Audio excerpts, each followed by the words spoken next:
I know this rating might piss some people off, so I will direct them to the video description on how to better understand my rating system. Now it's time to spiral headlong into this spoiler-filled review. You-and-Me was a show I discovered while going back through all the seasonal anime on Crunchyroll, and placing shows with higher ratings and premises that interested me in my queue. After Kuroko Connect blew my expectations out of the water when I chose to give it a watch. As I wasn't expecting the show to feel that real or get that dark, I had hoped to find another comparable show in You&Me. So when I saw Together We Will Watch as they laugh, dance, cry, and share the memories of growing up together in everyday life, referring to the group of friends pictured, I figured the show with 329 5-star ratings had to be spectacular and hit some really powerful character beats. Little did I know the show was attempting to cash in on the cute boys do absolutely nothing crowd. Now, the main reason You&Me Season 1 is a 1 and not a 4 or a 5 is because it kept leading me on and then smacking me on the head when I had hoped for decent character development. The show even says multiple times throughout its run that characters haven't changed at all since they knew each other back in kindergarten, which could have been a great setup to subvert character expectations as they begin to grow apart or change as people, and then struggle to come to terms with those changes.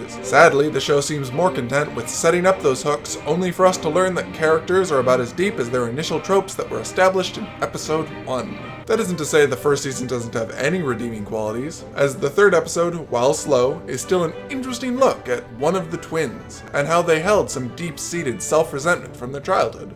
Then it is addressed at the end of the episode, and turns out it was no big deal, but he still feels sad about it. It's a nice message about the importance of communication, and that circumstances aren't always what they seem. But then it never addresses that again. The rest of the season is littered with unresolved or poorly resolved plot points. Episode 1, we find out Glasses Guy is into his kindergarten teacher, but this never develops past a side gag. Episode 2, we meet a small angry girl character who does a complete 180 and falls in love with the effeminate group member who is oblivious to her interest, and never goes past a running gag that she likes him and he doesn't notice her or she's too afraid to tell him. Episode 5, Little Blonde Guy starts to show interest in Small Angry Girl, but that goes unaddressed until episode 2 of season 2. Episode 7 had a very interesting premise about how one of the twins says yes to a girl who asks him out. This is where I really got my hopes up that the show would start to break down the established tropes and start to develop the characters. But all it turns into is the twin talking about missing his brother and the girl having crappy friends. And then it goes a step further and has the twin tell the girl to stick with her awful backstabbing friends because reasons. I was really hoping this would come back later and show how truly toxic the main group's relationships with one another are. But nothing ever develops, and it's just an episode about staying in your lane even if it sucks. Episode 11 sets up the lunch lady arc, and episode 12 introduces Effeminate Guy's younger brother, both of which go unaddressed until season 2. The rest of the episodes are gag episodes that do nothing to develop the characters or further any subplot. Now you might be wondering why I gave season 1 and season 2 separate scores when they obviously share some story ties. And I would ask Crunchyroll the same question, because as of writing this review, Crunchyroll has them listed as separate shows. The only reason I found out there was a season 2 is because I could not believe season 1 was that awful and inconclusive. So I looked it up and discovered there was a season 2. If you're interested in my thoughts, you can check out my season 2 video. As for season 1, I'm fairly certain it's clear this is the worst show I have ever finished, hence the 1 out of 10 rating.